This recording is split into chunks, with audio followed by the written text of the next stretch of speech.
Good afternoon. Thank you for joining us. Well, residents near Chetwynd have been dealing with a wildfire in the region. An evacuation order has just been lifted. If you're in the area, you can call us and share what the past couple of days have been like and what resources are needed as BC communities brace for another wildfire season. In 20 minutes, people with disabilities disproportionately face eviction in our country. Reporter Yvette Brand will bring us that story, and you can call in. If you have a disability, what challenges do you face as a renter? I'm Michelle Elliott. Welcome to BC Today.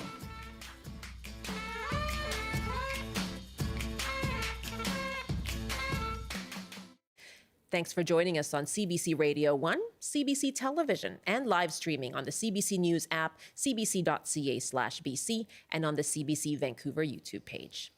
And you can call us now on the open line. What challenges do you face as a renter with a disability? Our number is 1-800-825-5950, 604-669-3733, and you can hit pound 690 on your cell phone. You can also send an email to bctoday@cbc.ca. And as you heard in our noon headlines, there's an update on that wildfire situation near Chetwynd. Officials have downgraded the evacuation order issued yesterday to an alert. Residents have been told, though, to be ready to leave on short notice. Highway 97 has reopened to single-lane alternating traffic, and BC Wildfire Services' rain overnight has helped. The Wildmare Creek wildfire did grow yesterday to 50 acres, spurring an evacuation order and highway closure last night. Well, if you live in Chetwynd or in the area and you'd like to give us a call, let us know what the last couple of days have been like and what you think your community needs as we head into another wildfire season here in BC. You can call us 1-800-825-5950, 604-669-3733. You can hit pound 690 on your cell phone. You can also email bctoday@cbc.ca. Joining me right now is Julia Nelson, who's acting mayor of Chetwynd. Hello there. Thank you for joining us. Hello. This is very recent, the lifting of the evacuation order, downgrading it to an alert. Can you tell us what is the latest situation? Sure. We did get a little precipitation last night and the winds have died down and there is no longer smoke pluming into the village of Chetwynd. So the evacuation notice has been lifted, which means people are allowed to go home as of 11 a.m. today. And I've seen a lot of just really happy people being able to go back and ensure that their homes are safe and whatever animals have been left behind, everything's okay. I heard from an interview this morning on Daybreak North that there were about 30 people who went to the emergency center. Yeah, we had 28 evacuees at our emergency center. Okay. And so what does that mean right now then? Are they still going to be, they're on alert, so what are the chances an order can be put back in? Oh gosh, I would really just like to remain optimistic that the emergency service people are doing their jobs and that everything is going to be okay. All points are in that direction. It's looking good. It's looking like we are going to be safe and that the professionals have done their job. Okay. And of course, as you mentioned also that there was some precipitation last night that helped. Can you tell me a little bit about community response? What was that like, and how quickly did you see, officials around you responding, wildfire firefighters, and residents? Everybody moved very quickly and very efficiently. There is multiple water bombers, helicopters, and crew working on the ground. Ministry of Transport, the RCMP were ensuring that homes were being evacuated.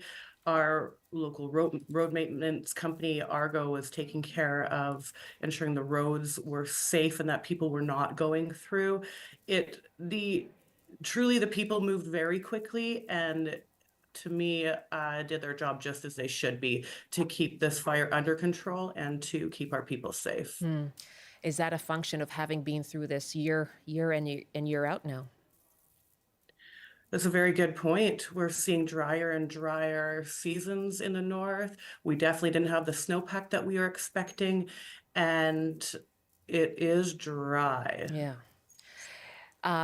Can you elaborate on that? You know, what do you want to say about the conditions that Chetwynd has had? You've been dealing with ongoing drought in the Northeast. You're totally right about that. And we have been dealing with drought. Chetwynd is near the Pine River, so we seemingly have water nearby, which is excellent. But when we look at the forests and know that the mountains aren't sending that water down that we need, it's just kind of Mm. scary. We definitely we need more support when it comes to fire professionals and taking care of the emergencies. What kind of support do you need? Is it more firefighters, more resources, more equipment? What kind of support? I would say that we need more support from our agencies to increase funding, Mm. um, and continued support from local residents and local industry as well. What would that funding go toward? Well, truly, our local Northern Initial Attack crew base that Mm-hmm. was based out of Chetwynd right up until this year has recently been shut down. Mm. And we have been in conversations with the Ministry of Forests to discuss why this has happened and why it was moved to Dawson Creek, which is really the geography is much more like prairie-like. When in Mm. Chetwynd, we are in the foothills and surrounded by trees. This is a hot topic this year that my council and mayor have been working on very actively. And I feel like this fire is a real sign that we really do, in fact, need that base to be situated out of Chetwynd, where we are surrounded by trees and where the forest fires are, in fact, happening. What explanation have you had from the ministry about why that force was moved? It comes down to the age of the facility from what they said. Mm. We did we received some letters back, and what I'm finding is that we're really not getting much for an answer except for somehow the ministry felt that it made more sense to move the initial attack base to Dawson Creek, and we're getting support from the communities in the area, and Mm. mayors and councils around us are saying actually this should be in Chetwynd because this is where the trees are. That's certainly something we'll continue to cover. How are you preparing for the coming months ahead? How are you and your residents preparing for another wildfire season? As a resident, my bags are still packed from last Thanksgiving when there was a fire near my home. Uh, so more on a personal level, I think that we all have to be on our toes and really just be ready to go. As terrible as that sounds, we want to protect our community. We want to be more diligent in ensuring fire safety, but it's just so many unknown factors here. And like we were talking about earlier, it's just so dry. And pardon me, Julia, I did note that people left and adhered to the evacuation order. Is that what you expect for the season ahead? I know that there's been some discussion in BC among residents around evacuation orders and whether to stay home. You know, that's another good point that you're making because the emergency services people were having some real trouble keeping people out of the danger zone. And I know a lot of people just say they want to stay. And if they want to stay, how do you make somebody leave? These are very dangerous situations, Yeah. and I just certainly hope that people are taking their own personal safety, um, above their personal possessions. It's really good to get an update from you. Thank you so much for taking the time, and all the best to you and your community. Thanks for checking in on us. That's Julia Nelson, acting mayor for Chetwynd. Well, Steve McLean is the chief administrative officer of the district of Chetwynd, and he spoke to CBC's Daybreak North earlier. If nothing else, we are about the most resilient community I think I've ever seen. This has become fairly commonplace for us. We've had a large number of wildfires very close to us over the past few years. And oddly enough, like I'm right on the border between the evacuation order and the evacuation alert, my own home, and I could see the fire clearly from my front window of my house. It was probably, a couple of kilometers away from my home. And we are really dry. It was really windy, and the fire was really worrisome. It's always in the back of our minds anymore. Like our forest fire seasons have grown exponentially. We had fires this year in February. Out of the first out-of-control fires in BC, we had 30% of them were within about 20 kilometers of Chetwynd. And it's hugely frustrating for us when it's human-caused because those are often avoidable.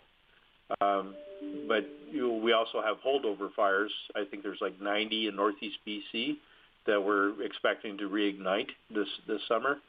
All the forecasts look like a continuing drought situation. So yeah, we're concerned. Last year, any window we looked out of, we could see a plume of forest fire smoke. The last 2 years, we've had a fire each year that really seriously, directly threatened our community.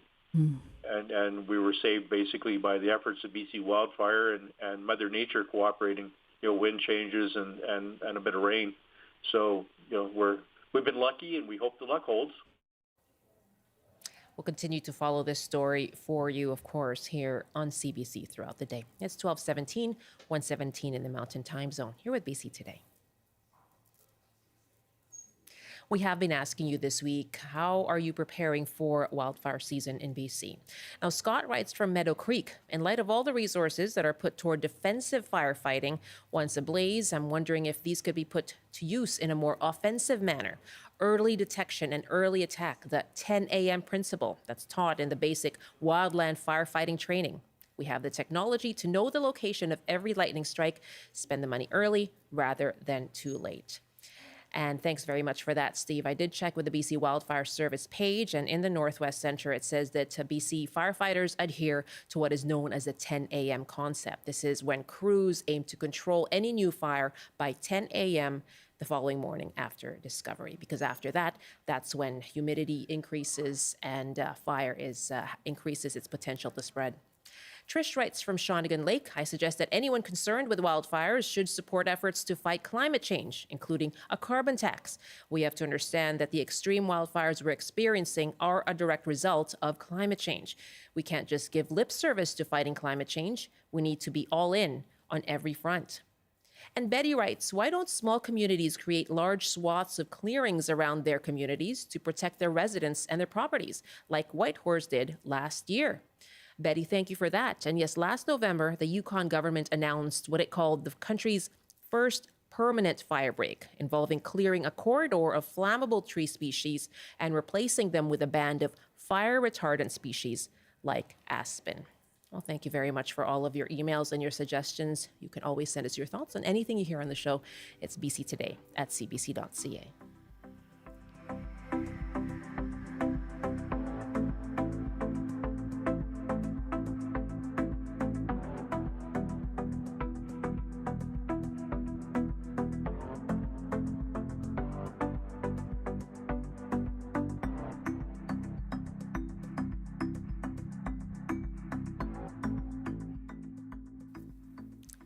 Minutes past the hour now here on BC Today.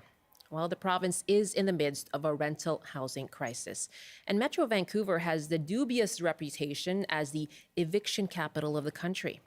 Well, now, newly released data suggests people with disabilities are disproportionately affected by evictions. And the numbers come from Statistics Canada's Canadian Social Survey that sampled more than 20,000 households. And within the sample of evictees, StatScan says 28% reported having a disability. That's more than double the proportion of total number of people on the survey who self-identified as disabled. This is leading to calls to put accessibility front and center when it comes to building new affordable housing. We're going to hear more about one family's experience in a moment. And we're asking you, if you have a disability, what challenges do you face as a renter in BC? And what's needed to include people with disabilities as the province tackles the rental housing crisis? You can call us now, 1-800-825-5950, 604-669-3733. You can hit pound 690 on your cell phone. If you'd like to email us, it's bctoday@cbc.ca. Now, CBC reporter Yvette Brand has been looking into one family's experience amid these statistics. And Yvette joins me now here in our studio. Hi, Yvette. Hello, Michelle. Thanks so much for being with us. Always a pleasure. Well, tell me about the people you met. They were right here in the Lower Mainland. Well, I met with quite a few. I tried to find people who had disabilities in the family and had been evicted, but I met with a lady by the name of Teresa Daniels. She lived in Richmond with her 34-year-old son, Brian Scott Daniels. And they face particular challenges because he lives a lot of his life in a wheelchair, and they've had 2 evictions since 2016. So it's been fairly challenging. I bet. Let's take a listen to Teresa. He has what's called Duchenne's muscular dystrophy. Yeah, and he was, when I was told at 4 years old that he had this, that I was told he wouldn't make it to 24. Well, now he's 34. And the boys that, or people, mostly boys, that have Duchenne's muscular dystrophy are starting to live longer because of healthcare and advances and, you know, things like that, right? So being that he's already outlived his 24 and by 10 years, and that this is a progressive disease, we don't know what we have. You know, we don't know how long we have. Oh, you certainly feel for her, that uncertainty. Yeah. It is, right? And this is a progressive disease, like she said, so she doesn't know what her day-to-day is going to be like a month from now, 2 months from now. It's a genetic disorder that eventually weakens your muscles to the point where you can't walk and then you can't eat. Now, despite this, and this making it a challenge, I have to say that Brian has a wicked sense of humor and really enjoys collecting thousands of Matchbox cars, and he's got a gem collection, and he keeps it light despite the fact that they have faced evictions in 2016 and 2021. Wow, let's take a listen again. 10 years ago, we found ourselves living in a wonderful home in Maple Ridge. We were in that home for over 8 years. A few years back, the home was being sold, and then that's when we got evicted from that home. Right. And what was it like being evicted? Was there upheaval? Describe how it affected you. It was quite terrifying because finding any place to live, when you're talking about having a person in your life that has severe disabilities or any disability, I would guess, is pretty tough, especially when it's a wheelchair involved. It's pretty tough to find a place to live. So it becomes really scary because it's so hard to find, and you get anxiety and you want to find a place as fast as possible.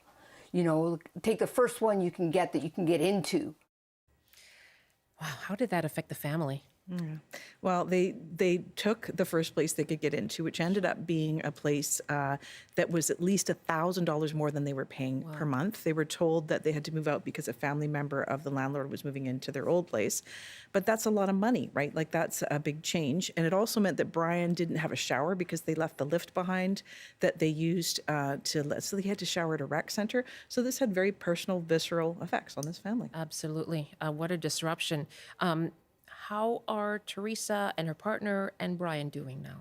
They're doing great now because they've found a great landlord in Richmond, and they love that landlord, but, they don't know how long that will last. We've been lucky to find this house, but it just makes it so stressful to move. There's so much to do, so much to think about. There's, moving in the future means, for my son, there's more needs, which makes moving even more difficult. Finding the amount of space that he needs. He lives in a very large power chair, and his bed is a hospital bed, and he requires equipment and breathing machines, and it just doesn't, like, it's just all hard to move it, everything. So Teresa, after they were evicted in 2021, she kept fighting, and she took it to the residential tenancy branch and lost, but then got some help and took it to the BC Supreme Court and won a new hearing. So they ended up actually fighting and getting a settlement because they were told that a new landlord, that the landlord's family member was going to move in, but that didn't happen. So, you know, it's been an uncertain time, but they managed to fight and get a $25,000 settlement. I have a good job. My partner does not. He has a part-time job, and he's on call 100% of the time. And that makes it really difficult to rent. I mean, who would look at us and say, oh, only one person works full-time, but the other one doesn't? Oh, we're not going to get them in. Their resume doesn't look that good. That's terrifying. So that stress hangs over the family. And we spoke to advocates and experts, you know, from Disability Without Poverty and other groups who said that more than 1.4 million Canadians live with a disability in their family in poverty. And one of the biggest barriers for most of them to find housing is, in fact, stigma. Stigma. We're going to talk more with an advocate in our next half hour as well. Yvette, thank you so much for this. Thank you, Michelle. That is CBC reporter Yvette Brand. And you can call us as well on this issue. We want to hear from you if you live with a disability. What are the challenges that you face as a renter in BC? And what's needed to ensure that people with disabilities are included as the province tackles the rental housing crisis? Our number is 1-800-825-5950, 604-669-3733, and you can hit pound 690 on your cell phone. We do have a caller on the line right now, and Michael is joining us from Galliano Island. Hi, Michael. Welcome. Hi. Thanks a lot for continuing to talk about this really important topic. What are your thoughts about it? What's your experience? Well, I worked all my life, and I paid into my Canada pension, which basically is deferring my wages for when I was old and happy. But unfortunately, I got sick, and so I had to go onto a disability when I was about 55 years old. I'm just turning 60 now. But my entire federal pension gets clawed back by the BC government. So it's tough enough being disabled, but then to try to find some way to live on about $1,400 a month, it's outrageous. And when I heard the minister the other day quoted about how the new disability benefit, Malcolmson said, oh, it's not sufficient. We want to do everything we can to help. It's like, well, here's low fruit. All these people who worked all their lives, paid in their pensions, and you're clawing them back. And I like, $500 to find shelter. They know that doesn't work because all the MLAs in BC get $2,500 a month that we pay for their second apartment in Victoria. So it's got to be realigned to be closer reality. And I've been evicted 5 times now for landlord use of property in 5 years. 5 times? Once every year? Was the first one. All the rest of them, this last one was 8 months. They sent me a text saying, see you in September if you're coming back. The rent's going up 30%. So they're even admitting in text that they don't, the law means nothing, and they know it's toothless. I went to a residential tenancy hearing for the last landlord. No one's living in that house, but the residential tenancy arbitrator said, oh, well, they had a receipt for their hydro, so that means that they must be there. And it's just nonsense. It really is. I mean, the saddest thing is the highest proportion of people being evicted are disabled. That's what the StatScan numbers show us, disproportionate impact of evictions. So I don't know what we're supposed. I guess it's come to the point now where I'm moving into my car in a week from now, and I'm just gonna park in the Legislative Assembly parking lot and eat at the restaurant we have there. You can get halibut burger for $13.95. We pay for the restaurant, and we also give the MLAs a per diem, so we buy their food as well. You'll be in a car in a week, Michael? Yeah. Oh my goodness. And I'm 60 years old. And if I had that $800 a month from my pension that I paid, that I deferred my wages, that's my money, there'd be a better chance of me finding someplace to live.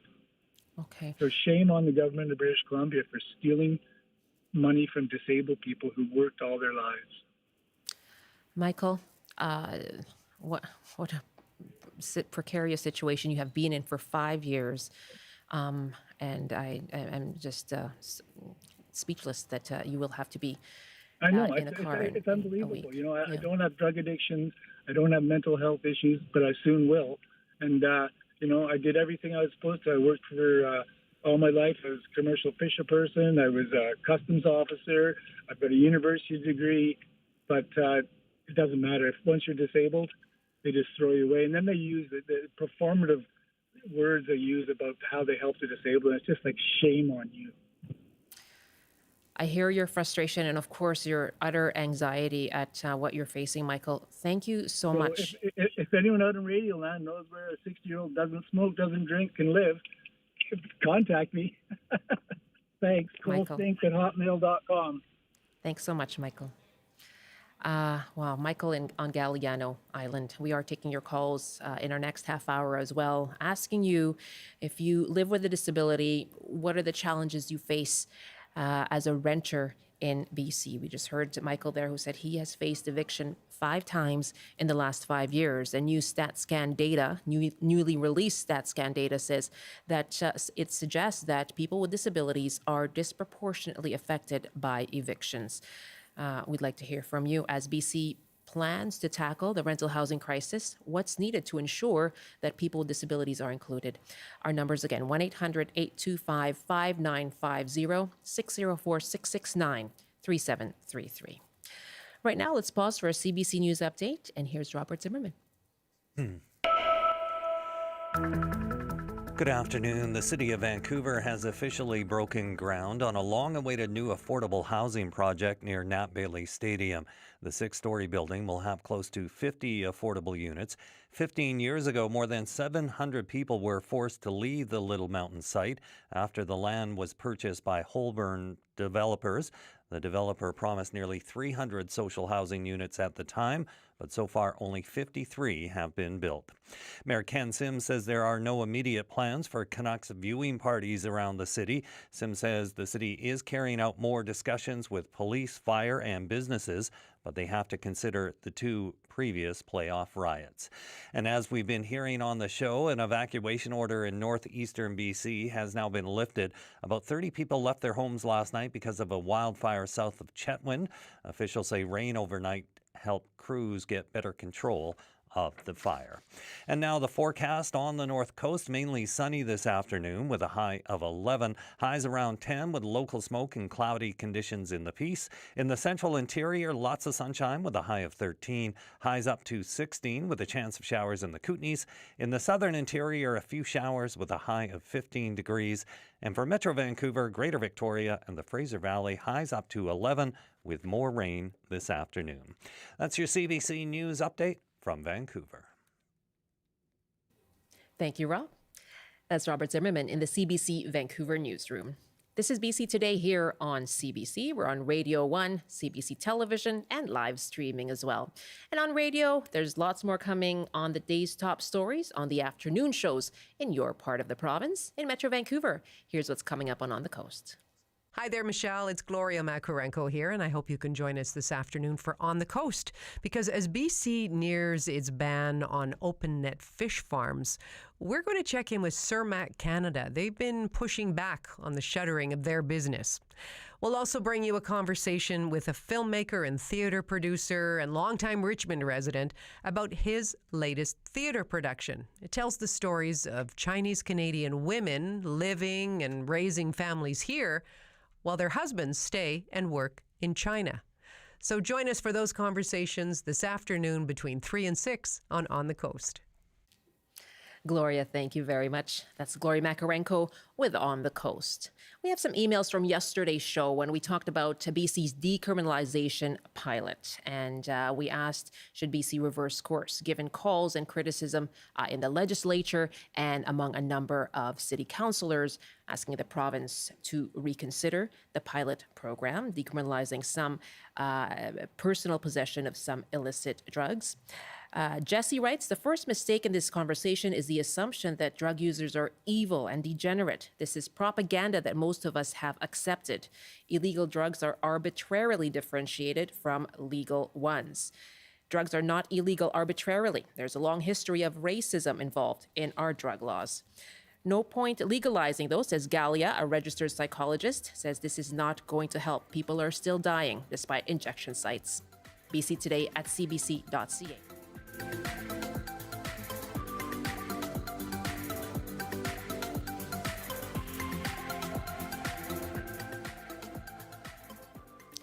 Well, we've been discussing newly released StatsCan data that suggests people with disabilities are disproportionately affected by evictions. Statistics Canada has found 28% of people in their survey who had been evicted reported having a disability. And that's more than double the proportion of total number of people in the survey who self-identified as disabled. This is leading to calls to put accessibility front and center when it comes to building new affordable housing to meet the severe shortage. Now, Gabrielle Peters is a disabled writer and policy analyst, and she told CBC she was not surprised to see the results of the study and that it reflects decades of social policy toward poor disabled people.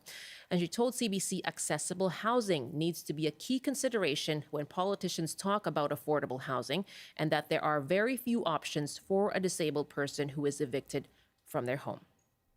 We're asking you this half hour, if you have a disability, what challenges have you faced as a renter in BC, and what is needed to ensure that people with disabilities are included as the province tackles the rental housing crisis?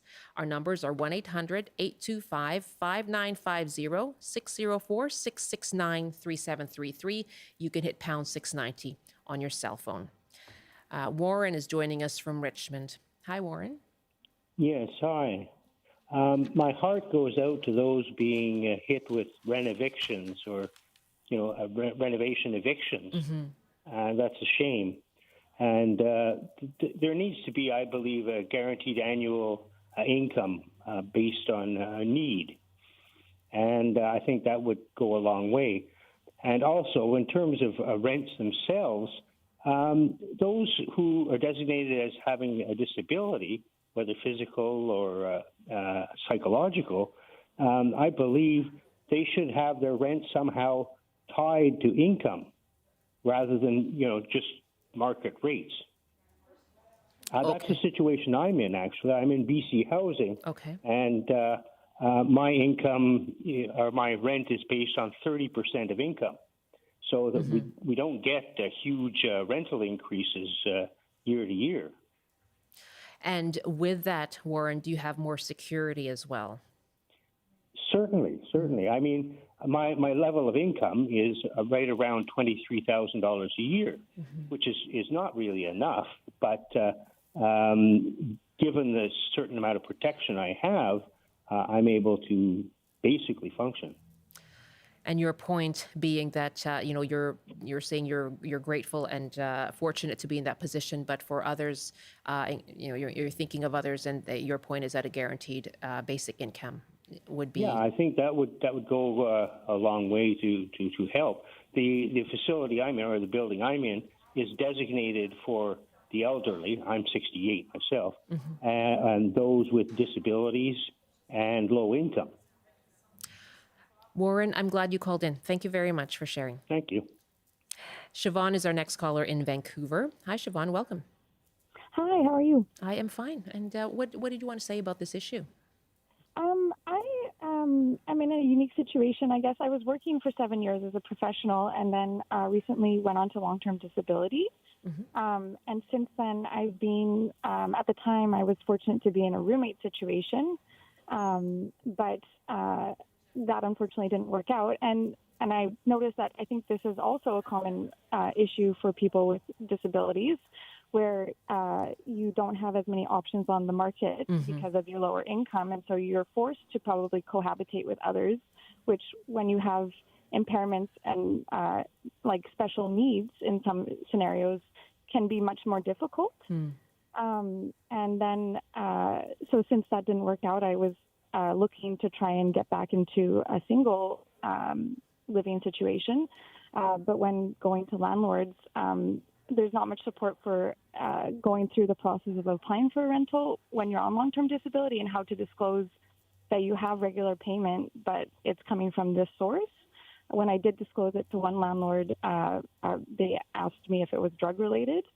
And so it's just, I think it puts a lot of people in this position, in a precarious position in the rental market. Right. And I mean, that goes to, do you feel that that's part of the stigma that Yvette Brenda suggested or alluded to earlier was something that advocates had said as well, that that's part of it? And I think one person mentioned earlier, I think it's also an added stress, like when you're already in a position where you're struggling with something medical or something that is, makes life a lot more challenging in many ways, having the additional stress of feeling like you can't afford rent or can't find a place that suits your needs adds to it, and can, for me, it certainly has made my issues much worse and caused lots of challenges in my life. Would it be a matter of supply then? Or do we just simply need more accessible housing? Yeah, I definitely think it is a matter of supply. I also think it's a matter of having some supports and like resources for how to and maybe some legislation around like how to go through applying for rental units as a person with a disability. Siobhan, really good to hear from you. Thank you very much. Thank you. I really appreciate it. Thank you so much. That's Siobhan in Vancouver. Well, joining me now is Carla Verschoor, Executive Director of Inclusion BC. Good afternoon, Carla. Thanks for joining us. Thank you. Good afternoon. Were you surprised by the statistics and the stories that you're hearing right now? Yeah, no, I really do have to echo Gabrielle Peters' comments. It was not surprising to me, and it wasn't surprising to me that the second indicator was of income and people not being able to pay their rent. So as a provincial advocacy organization, and we specifically work with people with intellectual and developmental disabilities and their families, and have been doing research and supporting people. So we know there's roughly 5,000 people with intellectual and developmental disabilities looking for a home. And as we creep forward and find these relationships with landlords and find these relationships with developers and nonprofit housing providers, the momentum we have forward is just being pulled back by that upward pressure on the market. So there's many people being destabilized as there are that we're able to provide, safe, supported homes and communities. So absolutely, I was happy to see the statistics come out, not because they're good statistics, but it has just been really affirmed what we've been saying for years, is that we need a targeted strategy to address this inequity in the housing market.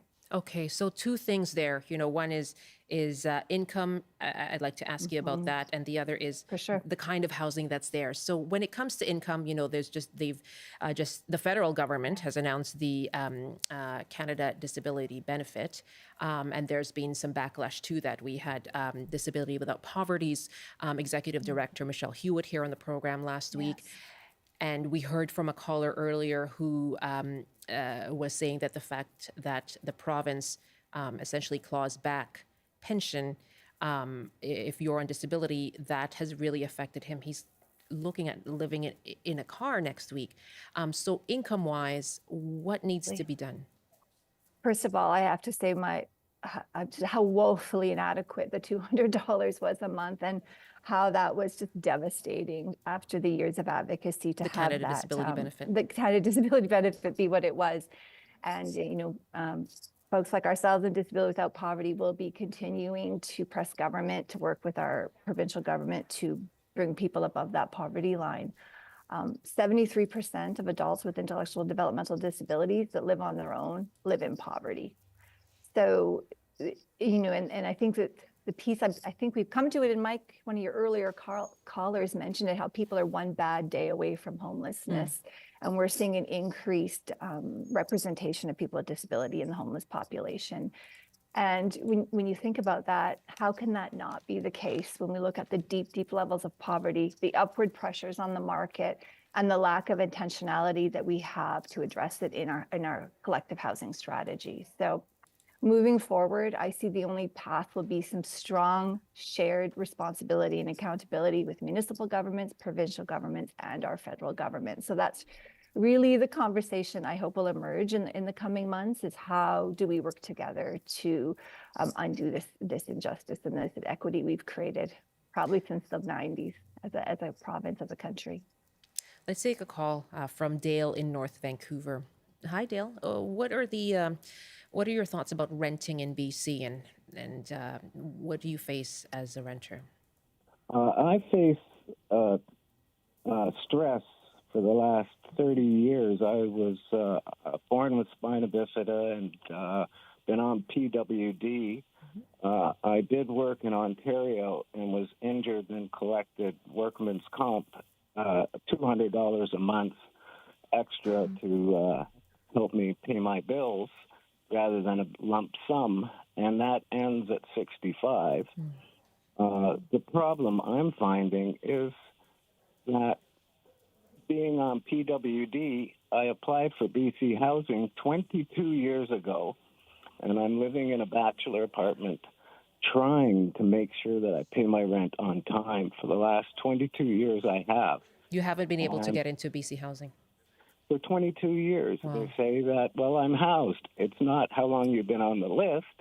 It is your need. Yeah. And if I was a junkie or didn't pay my rent and got evicted, then maybe I'd get put ahead of the line, or maybe I'd be put all the way at the back of the line for being irresponsible. And I'm finding that people that are responsible are taking the brunt. I've been living in this little room, bachelor place, for 22 years, and I'm afraid to ask them to paint because they say if they're going to paint the place, I can't be living here. I have to move out. Right. Where am I supposed to go? In the hallway? And so I'm afraid to even mention, I've got a dripping tap in the washroom. Can you fix this, please? I asked them 6 months ago. And she said, oh, how long ago was it? 6 months ago. Oh, well, we'll get it done, but the plumber has been ill. Okay, so it's about how your needs are being met as a tenant. And my weight, I used to be 145 pounds. I'm down to 117. I can't afford food.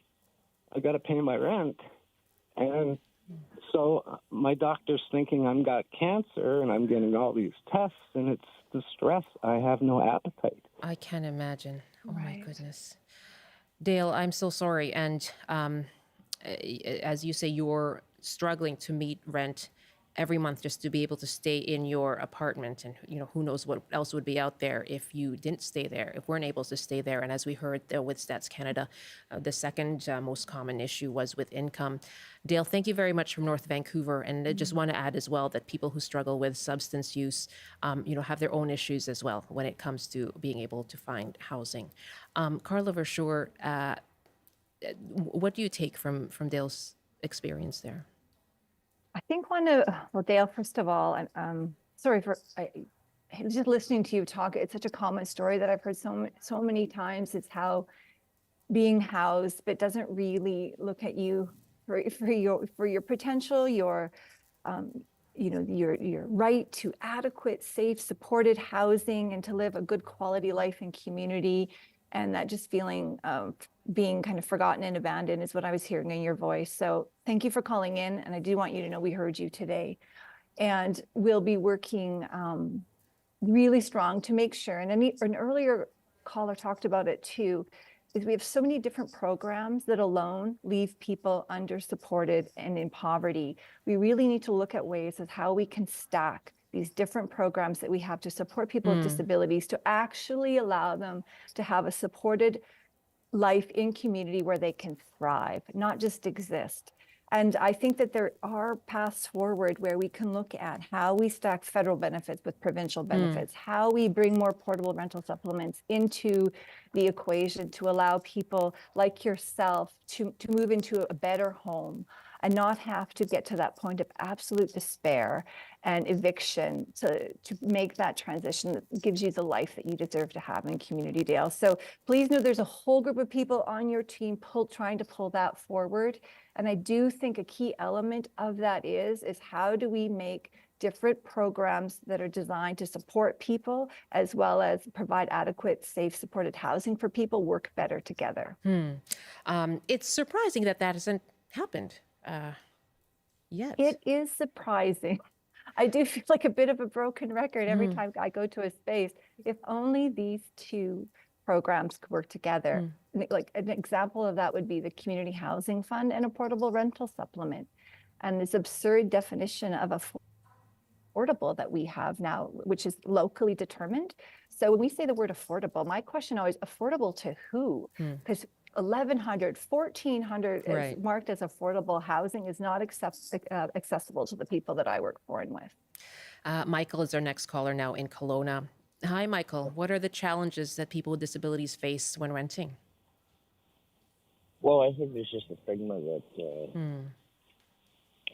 you know, that disabled people are somehow untrustworthy. They have, their income is not reliable.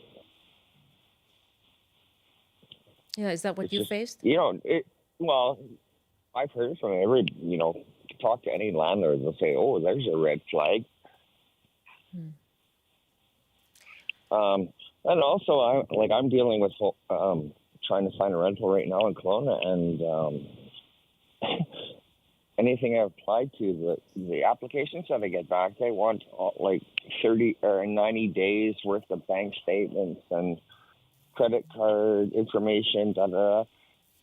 I've been scammed in the past year, so I'm pretty like reluctant to offer that information when I haven't even seen the place, you know, because there's all kinds of scams out there too. Right. So you're worried about divulging that information, and yet there's sort of this suspicion from landlords, potential landlords for you.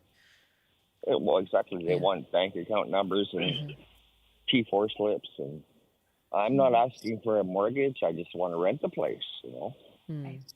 Michael, thank you very much. Carla, you talked about coordination, right? For landlords who are, you know, on their side, and you're hoping to find tenants and tenants who will stay and can pay their rent. You know, how do you bring those two sides together? So, you know, the housing crisis has brought the best and the worst out in people. And I do believe there's more good than bad out there, but definitely have heard about my fair share of scams as well. That Michael was referring to, yeah. Yeah, absolutely. I think one of the promising practices are working and creating networks of leaders, like landlords, that are supportive of people with disability and are supportive of people and meet people where they're at and support them into that. But I do think that takes a sense of community, a sense of relationship, and again, a sense of intentionality, which is why I think a lot of this work needs to happen locally, but be supported by our provincial and federal governments. So when you go into that building or struggling with the building, there's a place where people could refer you to, you know, where you're going to be met with kindness, with support and encouragement, and seen for all the wonderful things that you are as a person, and not potentially, you know, impacted by someone's negative biases that they may have about people with disabilities. That stigma. And our earlier caller, Siobhan, was saying, you know, is there somewhere that, you know, any resource that people can go to that would help them in filling out these forms even? Well, there definitely are, and they look a little bit different in every community, which is why organizations like ourselves and Disability Alliance exist in terms of helping people connect into those networks in their community, and in the absence of a network, fill that gap ourselves. So Inclusion BC is made up of 65 member organizations around the province that would all kind of step in and help in that, and are connected to other community organizations that are in their said communities that could make that connection for people. Okay. So there are networks of very incredibly supported and caring people that will meet people where they're at out there. It's just a matter of finding them. Melanie is our final caller here in Burnaby. Hi, Melanie. Hi. Yeah, what's your situation, Melanie? I'm just calling in because I'm on disability with the province, and I actually have somewhat decent rent that I pay that is somewhat affordable, but I live with multiple physical disabilities that I was born with. And last year I had a flood in my apartment. And the landlords did not clean it up properly. They basically left it. So I'm pretty sure that there's black mold growing in my walls. Oh, dear. And I have a very severe lung condition. And so I would like to, and I know that they're building some new buildings up by Metrotown that are going to be brand new, and they're supposed to be below market rent. But I have no idea how you get into that. I did talk to BC Housing, but they tell me it's like a good decade or 20 years before you get in something with them. And like, I want something now, not 10 years from now when I get lung cancer from black mold. Oh my goodness. Like, Melanie. you know, like it's, yeah. Yeah. So I don't even know how you go about trying to get into, like, yeah, it's, I don't know. Can't imagine how that, Melanie, thank you very much, how that must feel to be told that, you know, a decade's worth of waiting. A final word from you, Carla. So maybe, I don't know if you have any advice for Melanie? Well, Melanie, you were in the Burnaby Metrotown area. So I think that my strategy would be, one, there's some tenant protection around the black mold and the situation that you're currently living in. So that there's definitely, I think, some stuff we could touch on there. But also working directly with the nonprofit housing sector and figuring out who's developing and being able to connect with organizations that are building and providing below market housing directly versus, you know, of course, go through BC Housing. But I think that connecting with the local developers or the people managing the local buildings is a very, where the applications will go through. So happy to, you know, share or like reaching out to Inclusion BC. We can help you navigate that through our info@inclusionbc.org. But it's a bit of a puzzle, right? It does take some sitting down. It does take some research. And it does, So I understand how many people could really benefit from a little extra help in that because it's different in every community. That connection and coordination you've been talking about. Carla, so much more to talk about. I hope to have you back on again. Absolutely. Thank you. Carla Take good care. Executive Director of Inclusion BC.